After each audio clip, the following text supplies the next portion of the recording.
मैं डॉक्टर चतुर सिंह, सहायक आचार्य हिंदी, महारानी श्री जया राजकीय स्नातकोत्तर महाविद्यालय भरतपुर। मैं एमए उत्तरार्ध के हिंदी पाठ्यक्रम के प्रथम प्रश्न पत्र के संदर्भ में जो निर्धारित पाठ्यक्रम है उसमें भारतेंदु के नाटक पर बात कर रहा हूँ। मैंने अब तक के वीडियोज़ में भारतेंदु के अंधेर नगरी के यथार्थ, भारतेंदु की वैचारिकता और उस अंधेर नगरी के व्यंग और विडंबना का जो उसमें स्वरूप आया है उस पर आपको बात की थी। निष्कर्ष रूप में हम भारतेंदु के अंधेर नगरी के इन बिंदुओं पर अगर कोई निष्कर्षात्मक बात कहना चाहें या उसका सार संक्षिप्त करना चाहें तो वो इस प्रकार है।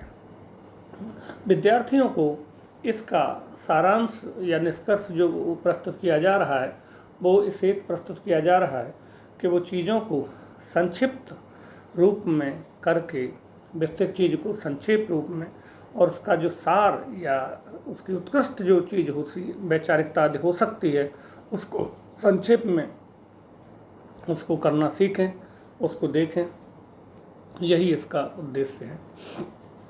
तो इस सारांश में भारतेंदु हरिश्चंद्र के संदर्भ में जब बात आती है तो 1857 ईस्वी से 1885 ईस्वी के बीच की अवधि से भारतेंदु के लेखन का गहरा संबंध है।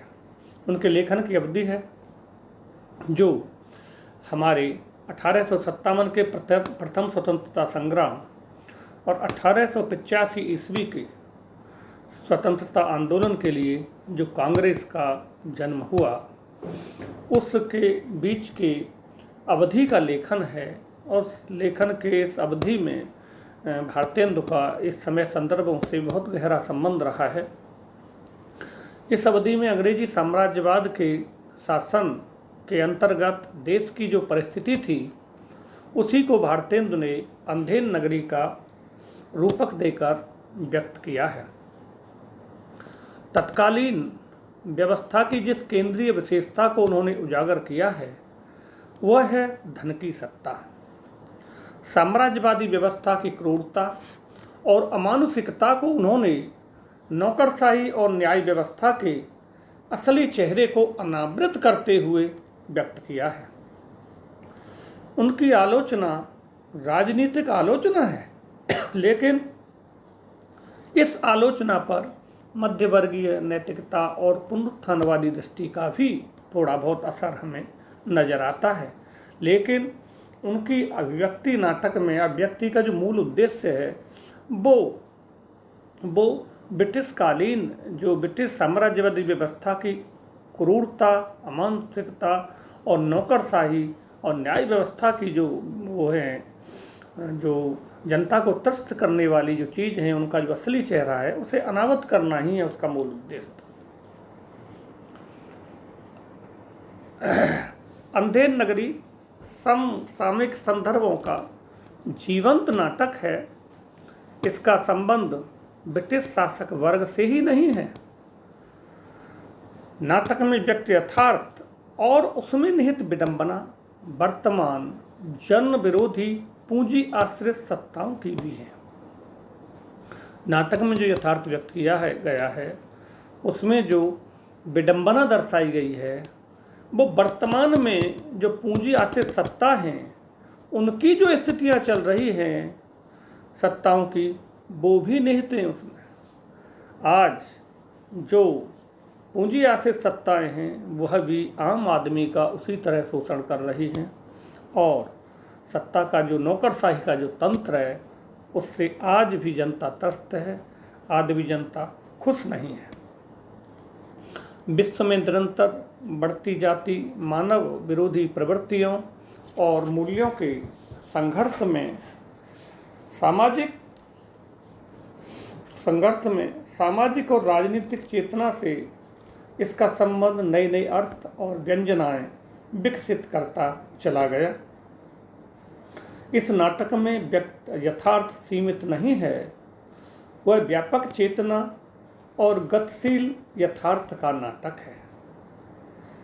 भारतेंदु के इस नाटक में उनकी स्पष्ट राजनीतिक दृष्टि व्यक्त हुई है, लेकिन इस राजनीतिक दृष्टि की सीमा यह है कि यह लोकतांत्रिक मूल्यों की ओर संकेत तो करती है, लेकिन जनता की शक्ति और अधिकारों को स्पष्ट रूप से व्यक्त नहीं कर पाती। हालांकि किसी रचना में सारे पक्ष, सारे समाधान एक साथ आ पाएं, यह बहुत मुश्किल बात है। रचना किसी बिंदु विशेष या किसी कोण या व्यवस्था के किसी पक्ष को लेकर बात करती है और ज़्यादा धारदार ढंग से बात करती है, किंतु एक रचना के अंतर्गत सब कुछ समेटा जा सके।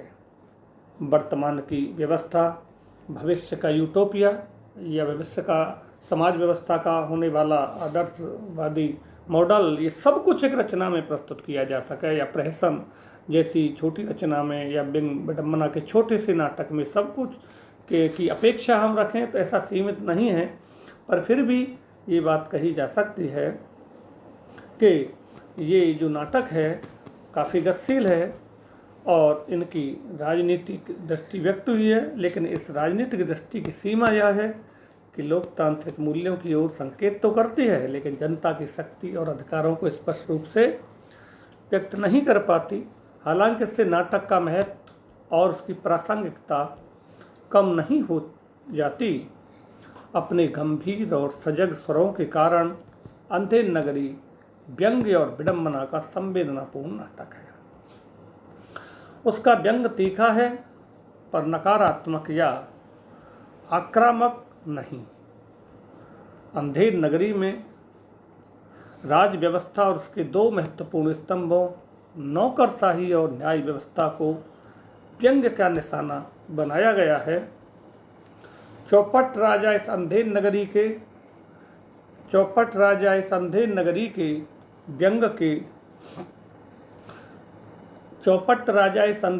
के रूपक के केंद्र में है और उसकी बुद्धिहीनता किसी व्यक्ति की नहीं बल्कि संपूर्ण व्यवस्था की बुद्धिहीनता का प्रतीक है।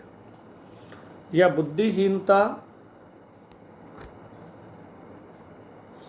बुद्धिहीनता ही वह अंधापन है जिसके कारण निर्दोष को सजा दी जाती है और अपराधी खुले में घूमते हैं। यहाँ अंधापन नौकरशाही को अनियंत्रित और क्रूर बनाता है और न्याय व्यवस्था को अन्यायकारी। तो ये जो अंधेर नगरी नाटक है, इसमें इन सारे पहलुओं को जो मैंने बात की है, व्यवस्था से संबंधित, राजनीतिक व्यवस्था से संबंधित और आम आदमी की उस व्यवस्था के अंतर्गत जो स्थिति है, इन सब को बहुत ही तीखे व्यंग के साथ प्रस्तुत करता है। तो अंधेर नगरी का जो वैचारिक पक्ष है या उसमें व्यक्त जो यथार्थ है, वह सब मैंने इस वीडियोज में आपको प्रस्तुत किए। अब अगले वीडियोज में इसके रूप या शिल्प के संबंध में बात करेंगे और इस वीडियो में यहीं तक। धन्यवाद।